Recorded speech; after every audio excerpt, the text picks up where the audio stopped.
Welcome to our channel natural videos. ఈ వీడియోలో ప్రపంచంలోనే అద్భుతమైన బలవర్ధకమైన జ్యూస్ ఇంట్లోనే అందుబాటులో ఉన్న ఐటమ్స్తో ఎలా తయారు చేసుకోవాలో చూద్దాం. వీడియో చివరి వరకు చూడండి. చివరిలో చాలా టిప్స్, ఉపయోగాలు చెప్తాను. మీరు జ్యూస్ చేసుకోగలమనే నమ్మకం కలిగిస్తాను.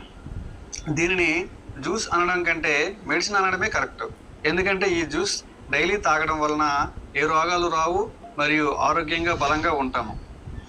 ఇప్పుడు ఎలా చేయాలో చూద్దాం. అంజీరా, కిస్మిస్, జీడిపప్పు, బాదం, వాల్నట్స్, ఎండు ఖర్జూరం, ప్లెయిన్ పిస్తా, ఖర్జూరం, సన్ఫ్లవర్, ఫ్లాక్ సీడ్స్, గుమ్మడి విత్తనాలు, చియా సీడ్స్, ఇవి అన్నీ ఉండాలని లేదు. నట్స్లో 3 రకాలు, సీడ్స్లో 3 రకాలు ఉన్నా సరిపోతుంది.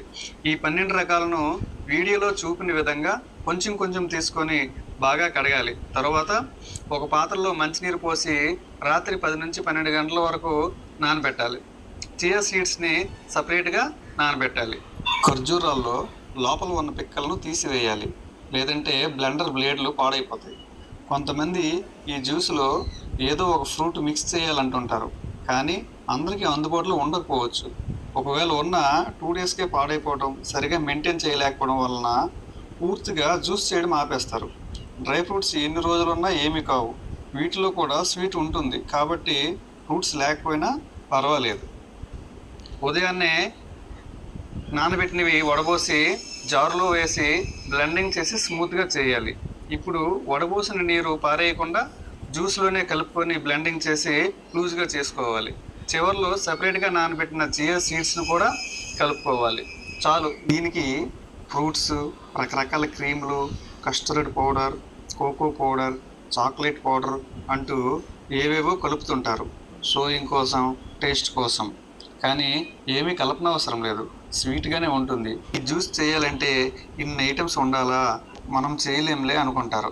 కానీ చూడడానికి బాగుందని ఆ రీల్సే చూస్తూ ఉంటారు. ఒక వీడియో చూసామంటే ఉపయోగం ఉండాలి. అందుకే మన నేచురల్ ఛానల్లో సాధారణ ప్రజలు కూడా చేసుకోగలమనే నమ్మకం కలిగించేలా ఇంట్లోనే ఉండే ఐటమ్స్తో చేసి చూపించాను. మీ ప్రాంతంలో డ్రై ఫ్రూట్స్ అందుబాటులో లేకపోతే ఆన్లైన్లో ఉంటాయి, చూడండి. పెద్ద ఖర్చు ఏమీ అవ్వదు. అయినా ఎక్కడ ఖర్చు పెట్టట్లేదు చెప్పండి? మంచి బట్టలు కొనడం మానేస్తున్నామా? దానికన్నా ఆరోగ్యమే గొప్పది కదా. హాస్పిటల్కి వేల పెట్టడం కంటే ముందు జాగ్రత్తగా ఇలా జ్యూసుల కోసం ఖర్చు పెట్టడం మంచిదే కదా.